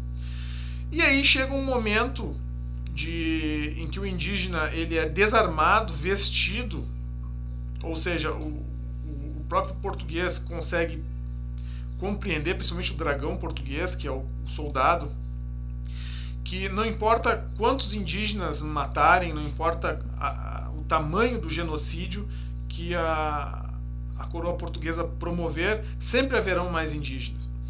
Então não conseguem de forma alguma destruir as raízes dos povos indígenas, a raiz cultural, ou seja, para civilizá-los. Então o jeito é juntar-se a eles. Roupas, aqui está ali um soldado português, um dragão, oferecendo roupas, vestindo inclusive o indígena, as armas como fruto de troca. Então há um terceiro momento em que o português se dá de conta que não importa a quantidade de indígenas, isso foi logo após as bandeiras, né, com as políticas pombalinas, de que não importa quantos indígenas matar, quanto genocídio promover, sempre haverão os indígenas, porque o Brasil é muito grande, está avançando para o interior. Então é uma luta bastante interessante. Aí o que nós temos é uma etnografia, um processo etnográfico que traz a representação do indígena como os negros na terra, né? Isso está na Inconstância da Alma Selvagem, do Verde de Castro. Nessa fotografia acima vocês vão ver uma família tradicional, que ela é baseada nos preceitos europeus e não nos indígenas, então é uma fotografia montada, pai, mãe e os filhos, isso é completamente montado, para que seja enviado para Portugal e diga, não, no interior ocorrem famílias. Isso vai mudar drasticamente com a ascensão do Marechal da Paz e com o serviço de proteção ao índio logo após a política indigenista do século XIX. Então surge o Marechal da Paz. Quem é o Marechal da Paz? É o Marechal Cândido Rondon, que é também um híbrido, que é também um mestiço da cidade de Diamantina. É um grande conhecedor da cultura brasileira, um grande conhecedor das culturas indígenas. Marechal Rondon vai então ser ali o responsável pela linha telegráfica, pela instalação da linha telegráfica no Brasil. Boa parte desses relatos está no livro do Darcy Ribeiro, O Índio e a Civilização, justamente onde ele faz esse contraponto sobre a preservação indigenista do SPI em não civilizar, em não matar o outro. Tanto é que há um relato interessante na obra de Darcy Ribeiro, onde um dos soldados do SPI ele morre enrolado na bandeira do Brasil, porque eles mostram primeiro a bandeira do Brasil, fazem aquela cabaninha de telhas de zinco, e aí os índios dão flechada, né, na cabana de zinco, e um deles morre com a bandeira, abraçado na bandeira, cheio de flechas, mas com o coldre fechado e com um revólver com a carga total, né? Então ele não desperdiçou nenhuma bala em um indígena. E aí surge o lema do SPI: matar se for preciso, morrer se for preciso, matar jamais. Perdão, vou ter que repetir a frase, tá? Morrer se for preciso, matar jamais. Esse era o lema do SPI no avanço em direção ao sertão brasileiro. E aí o indígena ele passa por um processo integracionista, né, de integração nacional. Não confundam com integralismo. Tá? Integralismo é um outro movimento anauê que ocorreu, é diferente da direita brasileira. O integracionismo é um movimento em que pretende tornar o indígena, através da CLT, posteriormente do governo Vargas, da Consolidação das Leis Trabalhistas, como um trabalhador nacional. Isso nada difere, o nosso integracionismo do indígena no século XX, nada difere daquele processo catequético de civilização católica, digamos assim, dos jesuítas no início do Brasil colônia. Então ocorre uma crise do plantation, né, uma crise do café no século XIX, no século XX, do plantation colonial. Então, os bandeirantes nas minas de ouro e pedras preciosas já começam a perceber que os próprios ciclos econômicos eles vão mudando. E o indígena no sertão ele vai praticamente perdendo esse amorfismo e essa aculturação.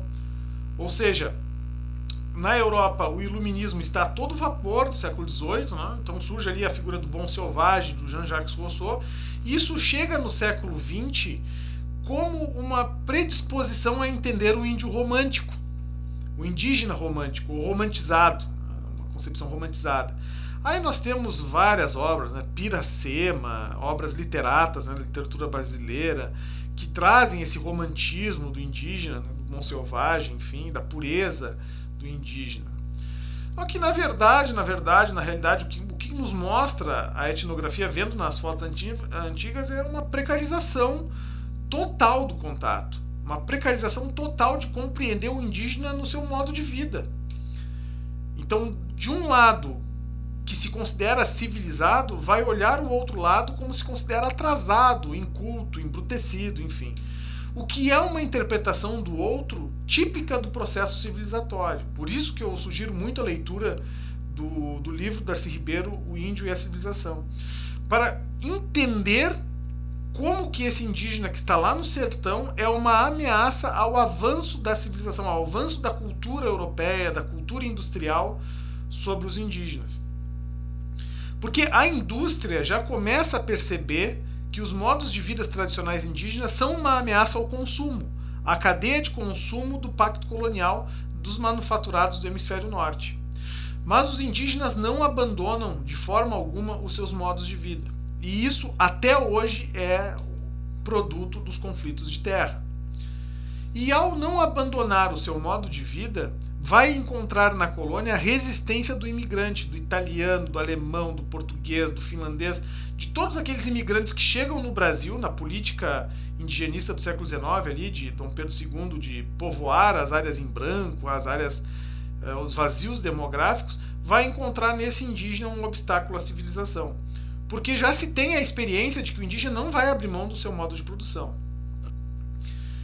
Então nós temos um período que vai ser do ápice do ciclo minerador até a Lei de Terras de 1850, o abastecimento da metrópole.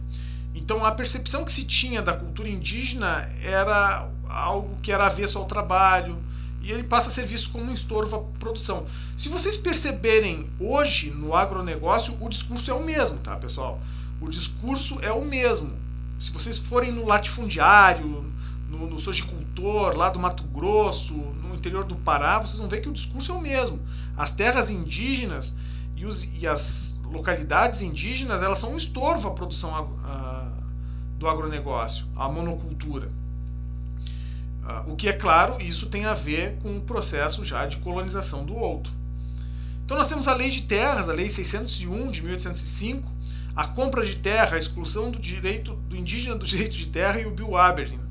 A crise do tráfico negreiro, nós temos depois, em 1854, o Adolfo Van Hagen vai publicar a História Geral do Brasil, onde esse indígena ele faz parte do Brasil, da construção do Brasil, da história do Brasil, mas antes da chegada de Cabral não havia história do Brasil.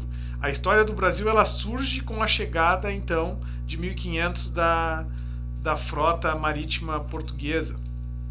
Então perceba que é com Van Hagen, ali em 1854, que a história indígena ela se torna relegada à civilização. E o que nós procuramos com essa disciplina é mostrar justamente o contrário. A história indígena sempre foi a história brasileira. Nós somos ancestrais afro-ameríndios. Essa ancestralidade está em nós. Então a nossa história brasileira começou lá em 12 mil anos. O que aconteceu em 1500 foi um simples fato, um evento histórico do próprio imperialismo marítimo colonial que invadiu as terras indígenas e colonizou, entre aspas, civilizou através da catequese desses povos. Mas a história indígena ela é a história do Brasil desde sempre. Tá? História dos povos originais, a história dos povos indígenas que estavam aqui, em maior número, em maior concepção e em maior cultura. Aporte cultural, no caso. Né? Então, quando surge, em 1850, a Lei de Terras, a própria precarização de compreensão do que é terra vai ser alvo de disputa das memórias, de disputa das concepções de trabalho. Porque já em 1850 nós temos na Europa o capitalismo no seu apogeu, o capitalismo industrial já no seu apogeu. Então a terra, nesse sentido, John Stuart Mill e todos os outros pensadores europeus já percebem a terra como modo de produção. Vocês entendem isso? Como modo de produção colonial, a terra como modo de produção colonial para a produção de manufaturados, de matéria-prima para a produção de manufaturados europeus. Então isso se torna dramático, que para o indígena a terra ela não é modo de produção, a terra é casa.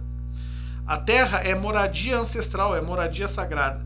Vamos compreender a concepção ameríndia de terra.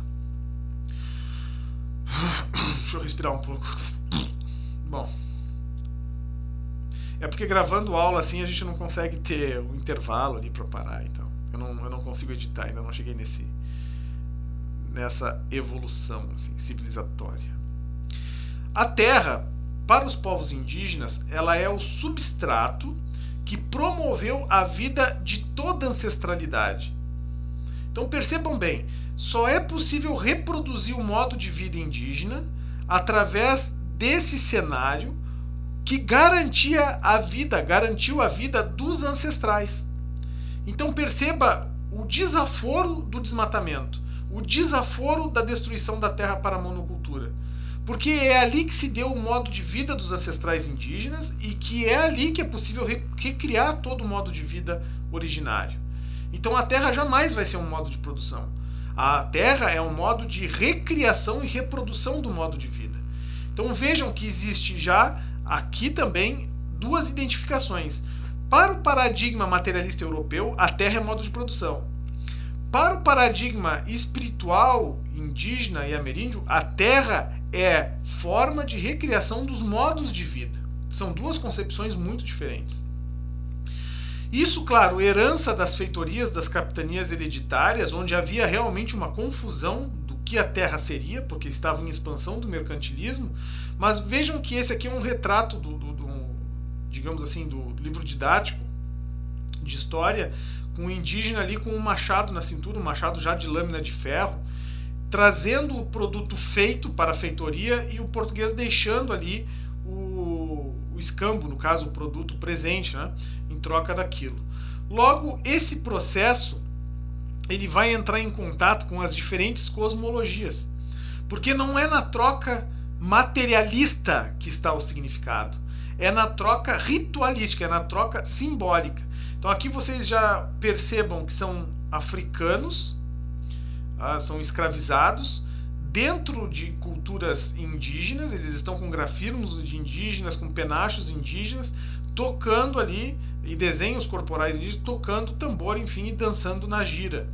Disso surgirão todas as espiritualidades brasileiras, pessoal. O candomblé, a umbanda, as terreiras, os juremeiros, todas as manifestações espirituais do povo brasileiro surgem desse sincretismo miscigenador que torna difusa a questão cultural brasileira, que é na terreira. E aí, as políticas indigenistas do século XX claramente vão ter um favorecimento à elite agrária. A formação do latifúndio com a lei de terra, ela surge a partir de 1850. Então o latifúndio começa a se formar porque os guerreiros das revoluções, né, a Revolução Farroupilha, todas as revoluções, né, a Cabanada, todas as revoluções, aqueles heróis, entre aspas, soldados, vão ganhar terras e serão legitimadas essas terras através da compra e da formação de latifúndio. Isso nada mais é do que uma recriação das capitanias hereditárias no século XIX. Ou seja, é uma reprodução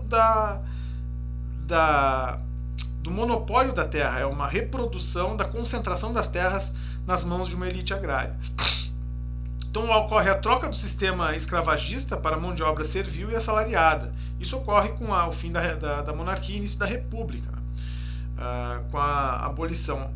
Mas sabemos que de nada tem de fim do sistema escravista. Na verdade, ele só se torna mais precarizado porque lança a população num abandono completo e ocorre um novo ciclo de confronto cultural.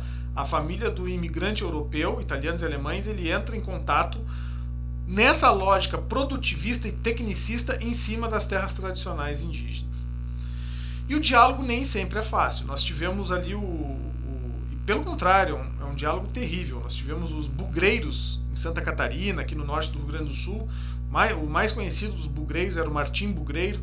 Martim Bugreiro, ele cobrava por par de orelha de indígenas que ele sacrificava, que ele matava.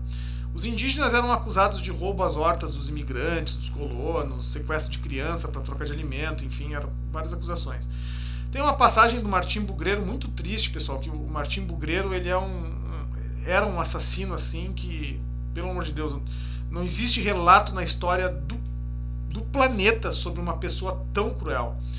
Ele entrava em contato com os povos indígenas, conversava, levava alimentos, levava comida, levava caça, fazia amizade, conversava sempre muito respeitoso, muito bondoso, e conhecia os indígenas, e aí eles bebiam bastante, ele levava muita cachaça, enfim, bebiam bastante. Aí quando todos iam dormir, depois de todos que estavam adormecidos, os indígenas dentro da comunidade, ele que tinha fingido estar bebendo, na verdade estava sóbrio, ele se acordava junto com a sua trupe e matava todos os indígenas. Isso é uma traição, uma covardia que não houve registro na história mundial. Então a memória de Martim Bugreiro ela é uma memória de uma das pessoas mais covardes e sanguinárias que já existiu no planeta Terra, e eu acredito também nessa dimensão, nesse paralelo.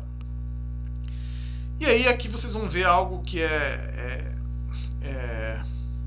quase que notório, a alegoria, é notória a alegoria dessa imagem. Nós já temos ali um neo-brasileiro, como diz Darcy Ribeiro, um neo-brasileiro de calça jeans, cinto, que é herdeiro dessa cosmologia afro-ameríndia. Vocês veem no cabelo, no bigode, na estrutura do trabalho, um trabalhador brasileiro já integrado, né, nesse integracionismo. E nós vemos ali indígenas nessa alegoria do mestiço, ou seja, isso é uma foto forjada, é uma foto fake. Dá para ver que não são, digamos assim, parte integral da cultura daqueles indígenas, que não estão nem conseguindo segurar o arco direito ali, né? Aquele tacape é um tacape recortado em madeira, já com serra, não é um tacape tradicional indígena. Vocês percebam que os penachos também são feitos, a cinta de palha não tem nada a ver com a cultura indígena. Então o indígena ali está com o penacho, o cabelo e o bigode. Então, ou seja, olha o olhar do indígena, olha o olhar de tristeza. Ou seja, isso fazia parte da propaganda do SPI um tempo, de mostrar que havia a tendência a mostrar de que haviam indígenas preservados, que eles estavam cuidando da cultura. Mas então essa foto é proposital, é uma foto na frente do mandiocal, é uma foto que está passando, é uma foto completamente alegórica, que na verdade é uma herança também daquilo que digamos assim, os mestiços no início faziam. A própria noção, a própria ideia de contato cultural, ela ameaça a noção de pureza étnica. Isso é uma discussão sociológica que o Gilberto Freire vai falar no livro dele, e que Florestan Fernandes também explora muito. Mas, trocando em miúdos para vocês aqui, eu vou tentar explanar meu raciocínio, tá? A hegemonia do monopólio branco aristocrático europeu, ela não aceitava, em hipótese alguma, a miscigenação. A ideia de mistura entre raças, entre etnias, era algo abominável para essa hegemonia cultural europeia. Então, mostrar que o indígena estava preservado, entre aspas, e que o africano era mão de obra de trabalho sem o contato cultural, fazia parte da propaganda do capitalismo pós-industrial ali do século XIX. Então havia essa hegemonia do monopólio cultural branco, né? Que nós viemos, colonizamos o Brasil, mas continuamos brancos, e que o indígena continua indígena, que o escravizado, o negro africano, continua negro africano.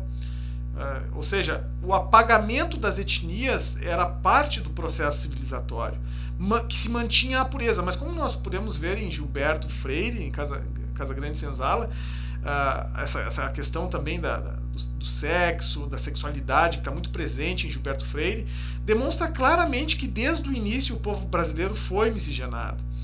Então, eu tenho uma música muito bonita, Luar do Sertão, uma música sertaneja muito bonita, Luar do Sertão, e Chico Mineiro também, uma música muito bacana, que aponta claramente que o povo brasileiro sempre foi fruto de um contato sexualizado, de um contato onde a libido era muito forte.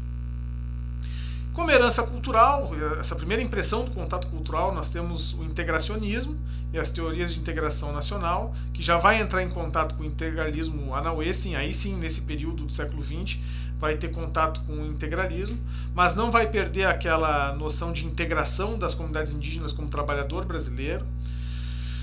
Como superar o outro? O indígena seria uma categoria transitória que duraria até a Carta Magna, até a Constituição de 88. Isso porque havia um pessimismo muito grande na década de 80, principalmente na década de 70, com a fundação da Universidade de Brasília, um pessimismo muito grande sobre o fracasso das comunidades indígenas em se manter enquanto indígenas. Havia um pensamento da elite acadêmica que imaginava, inclusive o próprio Darcy Ribeiro, ele pensava que se não se tomasse alguma providência, nós exterminaríamos por completo o indígena brasileiro. Foi a mesma impressão que Marquês de Pombal teve no século XVIII, que não adiantava matar, que sempre haveriam indígenas, né? Então nós temos as formas de resistência que agora aparecem com muita clareza no século XX, as formas de resistência cultural. Então vamos dar uma olhada nesse item aqui, que ele é importante.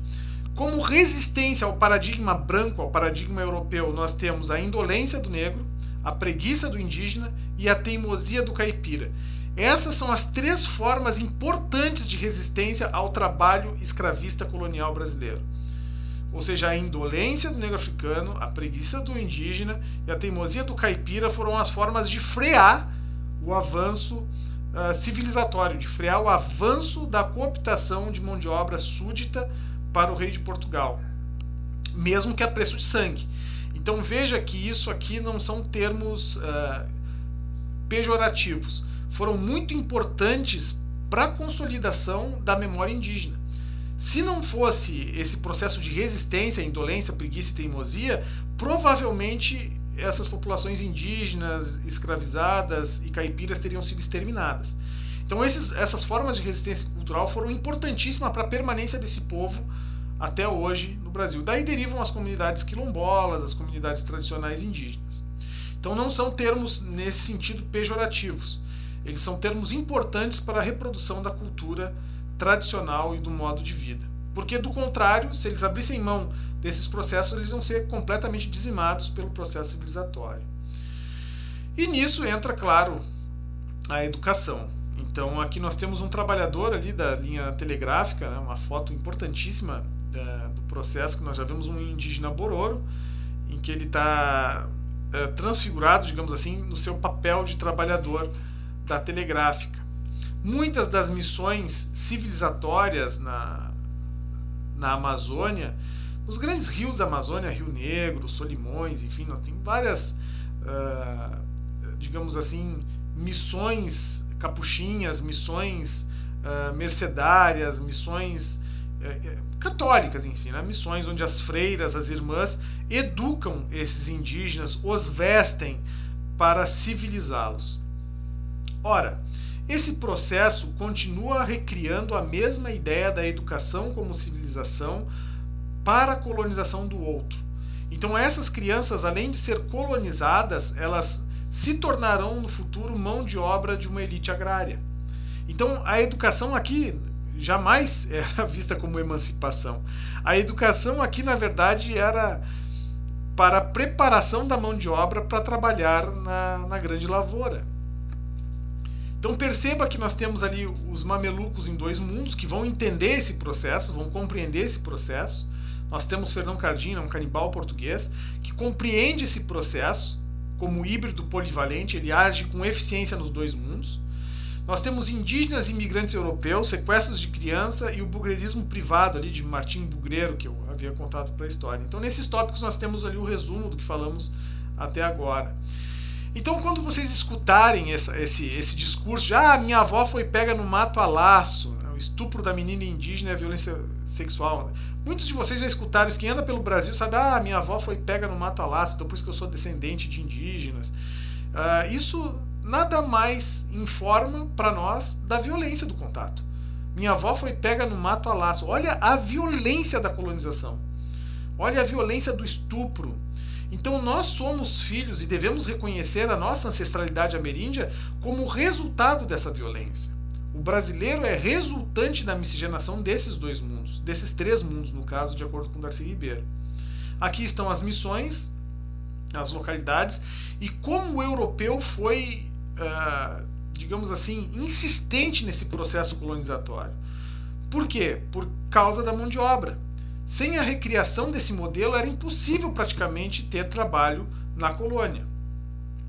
Então, a educação catequética, a educação catequese e as formas de civilizar o outro eram importantes para capacitar essa população, inclusive capacitar, aqui eu estou falando em ensinar a língua do colonizador, ensinar a língua do colonizador já era meio caminho andado para que ele pudesse trabalhar no latifúndio. E aí, claro, sobraram poucos espaços, digamos assim, com a cultura preservada. Nós, arqueólogos, nós temos predileção assim, pela arqueologia, porque justamente mostra ali os artefatos arqueológicos, as vasilhas cerâmicas, no seu loco social, entre aspas, originário. Mas sabemos que sociologicamente tudo está sempre em constante dinâmica, a efemeridade das coisas, então é lógico que isso que vocês estão vendo, apesar de ter ali as urnas funerárias preservadas, as grandes vasilhas, né, a canoa, na verdade já é uma mutação daquele processo muito antigo. Vamos dar uma olhada no Marechal Cândido Rondon, as primeiras aberturas do picadão, né, as primeiras picadas na margem do rio Paraguai. E aqui são esses povos neobrasileiros, esses povos indígenas com as mais variadas etnias, derivados também de africanos, de etnias africanas que foram escravizadas, e a entrada então no Mato Grosso mesmo, mato fechado.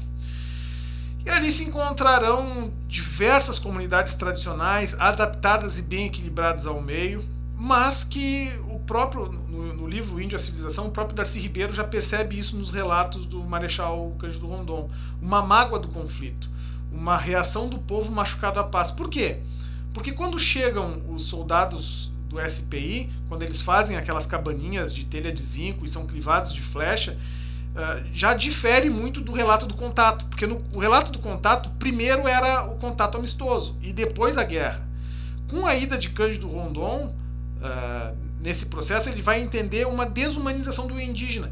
Quando chega Cândido Rondon, ele já é recebido na porrada, ele já é recebido na violência, então ele já percebe ali e recebido na violência tecnológica, né, com flechadas em troca de facões, aquela coisa. Então ele percebe já a mágoa do contato, do conflito, e vai ter acesso aos grupos Bororo, Nhandeira, Animogo, vai ter contato com os grupos Pareci, com os grupos indígenas do sertão do Mato Grosso. E aí aqui de nada nós adianta conversar sobre o processo civilizatório se não entender esses indígenas como modo de vida, na concepção do seu modo de vida e no respeito ao seu modo de vida. Então eu acho que esse é um grande diferencial do SPI, sabe, gente? Eu acho que esse é um grande diferencial do avanço do Serviço de Proteção ao Índio para o que nós vamos ter nas políticas indigenistas do século XIX. Né? Ou seja, existe um respeito à diversidade cultural e um respeito aos modos de vida. Isso já é um avanço, assim. Mas, claro, o ideal seria que nem se chegasse próximo a essas comunidades que estão vivendo em harmonia com o ambiente. Então, existem laços de parentesco, espiritualidade, formas de saber que são respeitadas. Nesse processo, o brasileiro já não é mais o português. Agora, o contato que os indígenas estão tendo com o Marechal Rondon não é mais com o português, é com o brasileiro. E aí, entender esse brasileiro que vai ficar complicado, principalmente entre Bororo, Nambiquara, Araueté, todos esses povos indígenas que estão tendo contatos com o brasileiro. Porque o território é um território agora nacional. Não é mais fruto de um processo colonizatório. E aí o indígena está ali fruto de uma preservação de identidade de nação. Então, o indígena vai reconhecer o brasileiro como descendente de si. Ele percebe, inclusive o Marechal Cândido Rondon, as figuras faciais, todas as pessoas que trabalhavam como soldados de Rondon tinham fisionomias indígenas. Então, ele é brasileiro. Mas quem é esse brasileiro que o indígena está reconhecendo? É seu bisneto, é seu neto. Então, o indígena que está recebendo o brasileiro ali, o Marechal da Paz, o Marechal, ele vê já não tanto o branco, mas ele vê o brasileiro que é herdeiro da sua herança cultural. E aqui vocês podem observar, né, tanto os soldados quanto os indígenas nessa troca cultural. Observem que, olha a cara do Marechal, olha a face do Marechal Cândido Rondon, vestido, né, com todas as indumentárias do soldado brasileiro. Os que estão de lenço são soldados, os que estão sem lenço são trabalhadores, e ali as mulheres indígenas fazendo a troca. Então percebam que há uma diferença em como o indígena percebe o Brasil. Essa foto é muito bonita, porque ali as mulheres estão fumando o cachimbo tubiforme, tubular, cachimbo de cerâmica tubular. É uma das raras fotos onde as mulheres fumam um cachimbo tubular macro-G. Nós encontramos vários desses cachimbos tubulares nas escavações, mas aponta ali esse cachimbo tubular de cerâmica aponta uma relativa, aqui isso tem que colocar entre aspas, uma relativa preservação da sua cultura tradicional, tá, pessoal? Uma relativa. Então o adorno aqui, o botoque na língua, o estojo peniano que os homens usam e o cachimbo tubular das mulheres nessa imagem aponta uma relativa preservação da sua tradição cultural. E aqui a foto, a imagem da equipe, digamos assim, dos soldados. Um médico na frente, Marechal Cândido Rondon, e a equipe que avançava sertão adentro, que acampava. Então eu visitei a ponte de pedra Halite, uma ponte de pedra no Mato Grosso, perto de Campo Novo do Parecis, o rio, né? O rio, a ponte de pedra, o rio Papagaio, se não me engano, passa uma ponte de pedra assim, onde os grupos Halite ocupam. Ali tinha um acampamento do Marechal Cândido Rondon. Eu tive nesse acampamento do Marechal Cândido Rondon, abandonado. Dá para ver as latas, tudo perfuradas assim, que eles faziam de chuveiro. O material foi uma experiência única, única. Bom, aqui aquela frase que eu falei no início do SPI: morrer se for preciso, matar jamais. Então a defesa do índio como tutelado, a criança do Estado, ou seja, a joia, o brilhante dos olhos do Estado brasileiro, a herança da sua cultura, a herança da sua ancestralidade, e trazendo também a herança de um pouco do romantismo da literatura do século XIX, em defesa da ingenuidade do indígena, a espécie de mongolismo atávico, ali, as teses de retardo mental surgem muito mais fortes no século XX, porque o racismo contra o indígena vem mais forte no século XX, que vai terminar só com a Constituição de 88, com a Constituição Cidadã de 88. Então, com a politização da noção de raça indígena, de etnia indígena no Brasil, dentro desse aporte integracionista, onde o indígena tem que ir para a escola, tem que estudar, tem que ir para a cidade, ou seja, a civilização do indígena, dentro do integracionismo, ele só vai parar, essa verborreia só vai parar com a Constituição Cidadã de 88, que é fruto, inclusive, das próprias lutas indígenas, de mudança de perspectiva do Estado sobre o indígena. E nisso nós temos um papel fundamental da liderança indígena Ayrton Krenak, que é a liderança digamos assim, na Constituinte, vai pintar o seu rosto de preto. Tem um documentário muito importante dele na internet chamado Índio Cidadão, que vai mostrar a importância do indígena na luta sobre a sua construção de memória e ancestralidade brasileira e indígena. Indico a todos a assistirem o Índio Cidadão do Ayrton Krenak. Então, a incompreensão da cultura indígena, a ascensão das políticas indigenistas baseada na antropologia. Essa antropologia, no início, pessoal, ela também é precária. Por quê? Porque surgiram duas matrizes teóricas, digamos assim, da antropologia no Brasil. Uma antropologia social e uma antropologia cultural. Essas duas antropologias vão entrar em muito conflito. A antropologia cultural, ali tendo como principal base e aporte Lévi-Strauss, a produção desse pesquisador, Lévi-Strauss, e a antropologia social, que vai compreender, digamos assim, o indígena pobre, na sua pobreza, na sua precarização, enfim, sem compreender os... Então, esse choque da antropologia social com a antropologia cultural vai redundar ali numa crise de conceitos. E aqui Lévi-Strauss chega com o Marechal Cândido Rondon junto às culturas indígenas, e Lévi-Strauss sempre atrás, Lévi-Strauss sempre aparece atrás do Cândido Rondon com muito medo, lógico, né? Quem já trabalhou em campo e já teve condições de visitar grupos indígenas, sempre o medo do contato, ele é de ambos os lados, na verdade. Então, para dar uma revisada no que nós vimos ali, já nos encaminhando para o final, nós temos um primeiro ciclo de contato, de troca cultural, que é com o português, de 1500 a 1532, um segundo contato de estranhamento cultural, que é com os franceses, de 1534 a 1564, o terceiro ciclo de contato cultural, de troca cultural muito importante, que é com os africanos, de 1610 a 1677, tendo como Palmares o principal palco de terreira, digamos assim, entre indígenas e africanos.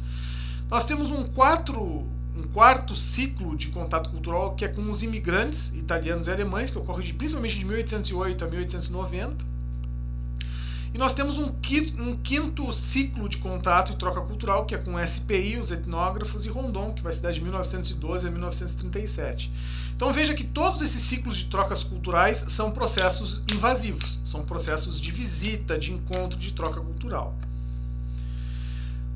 Digamos que a antropologia e a etnografia não fizeram tanto efeito no impacto quanto, por exemplo, o avanço de Cândido Rondon nas populações indígenas. Porque Cândido Rondon, apesar de ser um soldado brasileiro, era um exímio bilíngue. Polilíngue, ele era um poliglota, ele tinha domínio de várias línguas indígenas, era filho de mãe indígena. Então ele se reconhecia como indígena e reconhecia a sua ancestralidade indígena. Visto o sucesso da implantação do telégrafo, infelizmente logo em seguida inventaram o telefone, mas visto o sucesso da implantação do telégrafo, chega então o Theodore Roosevelt e, digamos, os Yankees chegam à Amazônia, então chegam os norte-americanos, inclusive com aqueles, né, o coldre, os revólveres, enfim, né, chega o texano, né, o Texas Ranger, para colonizar o indígena, tá? Então Theodore Roosevelt, tem vários, inclusive tem uma história da arqueologia muito interessante, que a professora, que é neta dele, também fez um trabalho importantíssimo, né, já numa outra perspectiva. A professora Ana é viva até hoje, então ela fez um trabalho brilhante de arqueologia amazônica sobre a presença dos caçadores-coletores na floresta amazônica. E se reconhecia então uma abertura já de outros povos, de outros pensamentos com esses povos indígenas, mas eles estavam alicerçados justamente na segurança e na garantia cultural que promovia o Marechal Rondon. Então os indígenas, se fossem visitados por intermédio do Marechal Rondon, eles tinham essas garantias culturais preservadas e conseguiam entender isso. Agora, visitando um outro pensador muito importante a nível brasileiro, nós temos o Kurt Nimwendaju, Kurt Unkel Nimwendaju. Esse acadêmico, Kurt Nimwendaju, ele foi o principal acadêmico, o principal pensador que trouxe o xamanismo indígena, a espiritualidade indígena, para o mundo da academia, para o mundo do pensamento indígena, do pensamento brasileiro sobre o indígena. Então aqui é o túmulo dele, do Nimwendaju. O túmulo dele não tem nome, né, não tem identidade, e o túmulo dele é uma urna funerária tupi-guarani, da tradição tupi-guarani, uma urna funerária tupi-guarani. Esse é o túmulo de Nimwendaju. Então percebam, pessoal, que esse pensador, Nimwendaju, ele veio de fora, é importado do estrangeiro, né, veio da Alemanha, viveu com os indígenas, com os Apapocuva Guarani em São Paulo, morou com os indígenas, se tornou, na concepção dele, indígena, se transfigurou indígena, tanto é que essa foto aqui é uma foto dele europeu e uma foto dele transfigurado em indígena.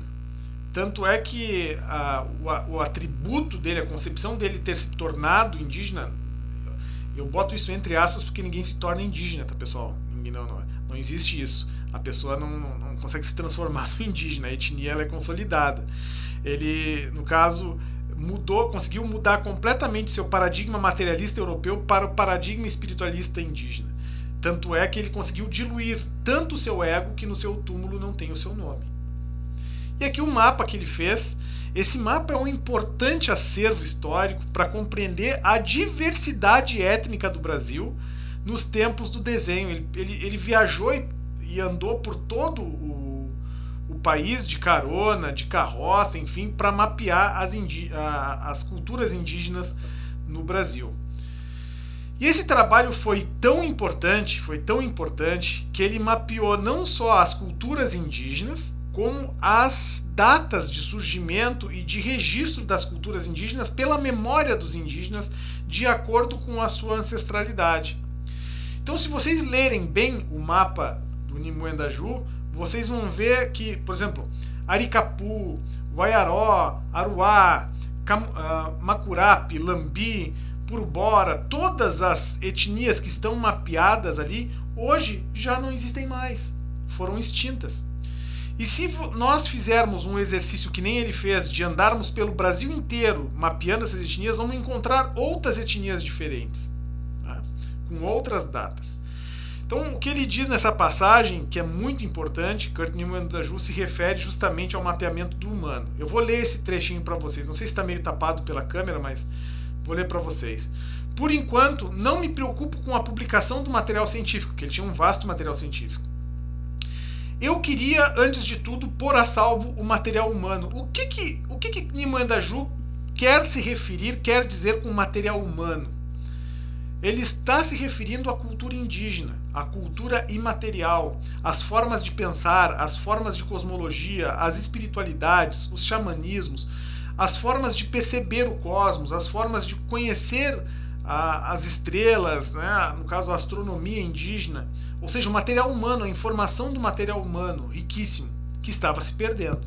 Então esse é o livro, olha, sem sombra de dúvida, sobre história da cultura indígena, é o livro mais belo que eu já li.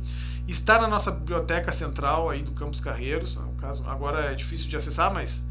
E também está na nossa... Parte do livro também, se vocês quiserem ter acesso a resenhas, está nos nossos textos, aqui na nossa disciplina. As lendas da criação e destruição do mundo, como fundamentos da religião dos Apapocuva Guarani. Foi o livro mais belo e mais bonito. Foi quando finalmente a academia brasileira, o pensamento cultural brasileiro, entendeu a importância do xamanismo, a importância da espiritualidade indígena, do espírito, da floresta encantada, da floresta mágica para a cultura indígena brasileira. Isso é um marco, esse livro é um marco. Está aqui uma parte essa página aí à esquerda é a página original da publicação dele, do manuscrito dele. Aqui uma outra. E aí, claro, a partir do pensamento de Niimoyandaju, que os próprios antropólogos vão perceber o tanto de coisas invisíveis que eles não estavam percebendo. A partir da obra de Niimoyandaju, os antropólogos e os arqueólogos vão ver todo um contingente invisível, todo um espaço etnológico, etnográfico, que não era reconhecido, não era percebido. A floresta encantada, as medicinas da floresta, as substâncias psicoativas, a presença dos espíritos, as diferentes categorias das espiritualidades indígenas, os diferentes mundos, cosmologias, os diferentes modos de vida. Não só isso, a certeza do sonho, a certeza do espírito e a matéria como forma de manifestação do espírito. Então vem aí a filosofia ameríndia que nasce desse trabalho. Sem perder como lógico isso, claro, a produção de todos os outros indígenas, doutores indigenistas, e dos próprios indígenas, doutores em educação, que estão produzindo hoje dentro dessas cosmologias.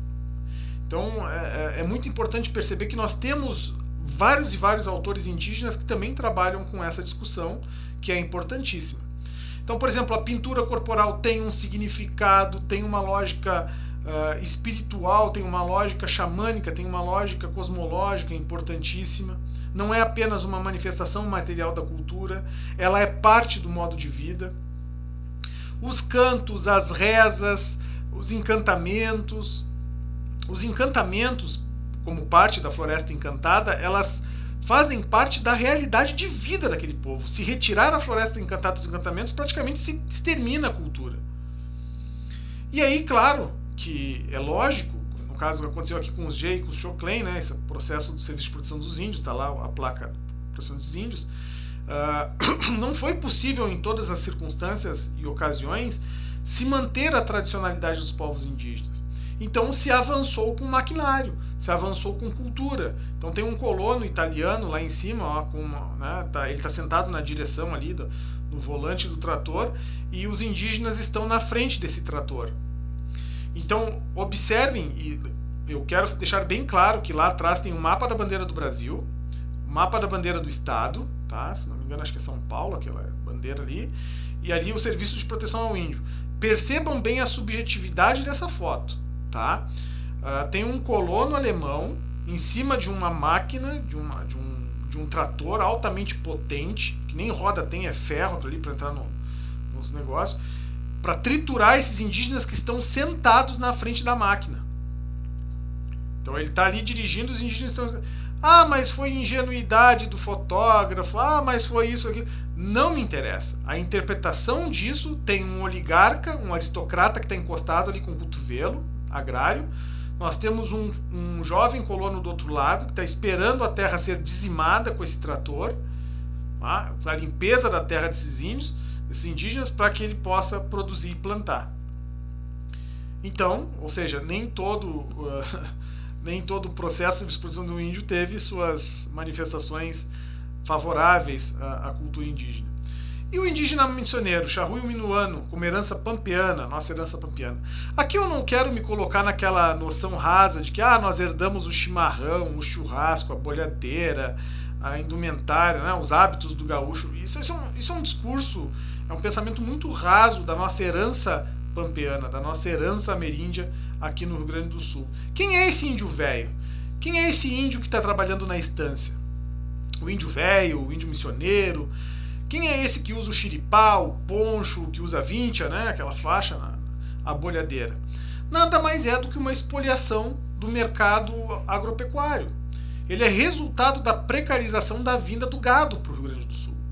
Ele é resultado dessa mão de obra. Tanto é que os melhores ginetes são os índios velhos, os melhores ginetes aquele índio missioneiro é o melhor ginete. Isso é uma construção social que precarizou a mão de obra indígena como alguém que era considerado apenas útil para a manutenção e o manejo do gado.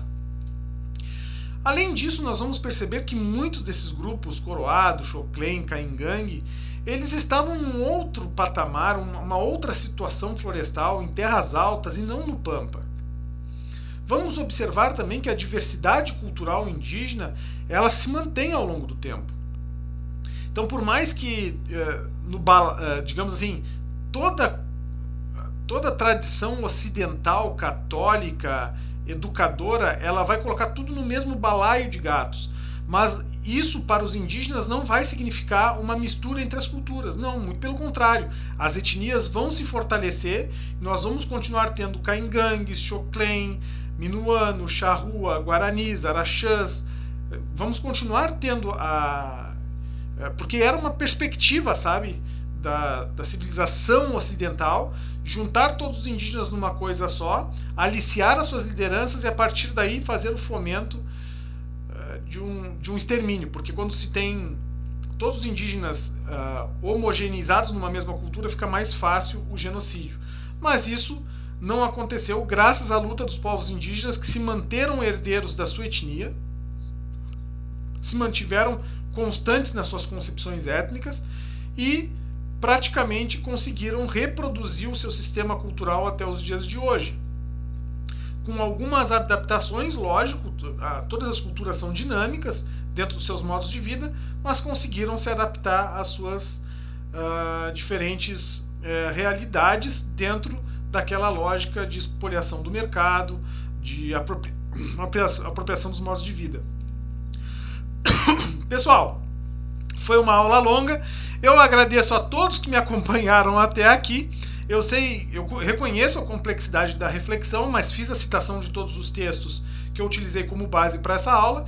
Busquem esses textos, Darcy Ribeiro, Florestan Fernandes, Cristiana Pompa, Maria Celestina de Almeida, Darcy Ribeiro. Todos esses textos vão ajudar vocês, Nimoendaju, a compreender melhor a história da cultura indígena no Brasil.